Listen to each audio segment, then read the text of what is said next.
here to make certain that steel is still very much on the agenda. We're taking our message to Parliament that we want our politicians to understand that we're going nowhere until we've got a deal and a secure future for our industry.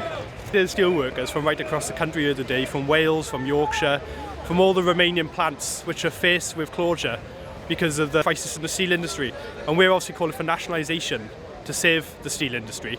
And it's a demand that's gone down really well today, people taking leaflets and buying copies of the Socialist paper. My name's Jordan and I'm from Maesteg, just outside of Talbot. I think it's absolutely great that the both unions have come together for such a good cause. Shane Collins, I'm from Talbot, and I fit in the coke ovens. I think nationalisation over anything. It's ridiculous, selling off all the companies. I think the country should own everything, and I think that privatisation is a waste of time. I think it's disgusting. So all the corporate companies taking everything over what the country should own themselves. Save our steel! Save our steel! Save our steel! Save our steel! We're going to march up to Westminster. Hopefully we're going to get some of the MPs, get out of their Westminster bubble, get out of their ivory towers and find out from real people what their concerns are and how this is threatening jobs, livelihoods and communities. Well, the TUC is here to give solidarity to thousands of steelworkers whose jobs are on the line, not just directly in the companies, but right through the supply chain, and of course whole communities that depend on steel succeeding. And what we're saying is very simple, that the government must get behind this industry. It's a vital foundation industry for the economy, for manufacturing, for exports and our balance of trade. This has been a brilliant campaign by all of the steel unions in Unity, Unite, GMB and of course Community.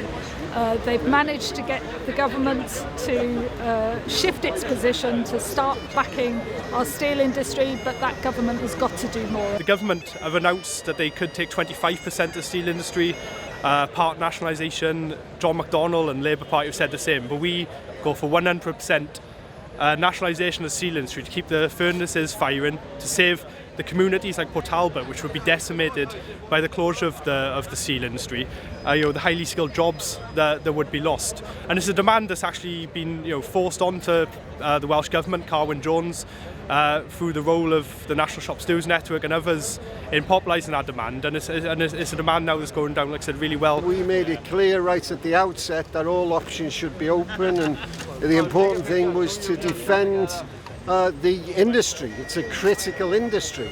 Now, I'm delighted that the government decided to take a different viewpoint. Sajid Javid was persuaded, and the Prime Minister, that they'd be prepared to take a stake in the steel industry if necessary, and that was a positive move. That sent out a confident note, and that's why we've got bidders. Indeed, I think that's why we've also got Tata considering the situation. So it's good that the governments are indicating that they are supportive of the industry. That'll give confidence to everybody, including the most important people, which are the workers in this sector, who do a great job and are vital for the future of our nations. And we're here to support them and march alongside them today to call on Parliament for a proper plan of nationalisation to save the steel industry, because the companies that could potentially be buying the plants and buying Tata steel, none of them safeguard the pensions, and if the companies you can't trust them on the pensions, how can you trust them to keep jobs in the future and keep the steel industry running? To keep these men in jobs, these men and women, these communities alive, we need proper 100% nationalisation, keep the furnaces firing. So solidarity from us in the Socialist Party here today with steel workers trying to save their plants. I've met many of the workers at Port Talbot and Scunthorpe in Rotherham and other places. They're going through terrible traumas at the moment. They don't know what their future is, they don't know what the future of their industry is, and above all, they're very skilled people who've given their lives to the steel industry and to this country. They should be recognised, they should be supported, they shouldn't be put through this trauma. You're in a position to put pressure on the government. What are you going to do? What can you ask them to do? We've been putting pressure on from the very beginning. One of them is to halt the Chinese steel dumping. Indeed, I went to see the Chinese president and raise that very issue with him.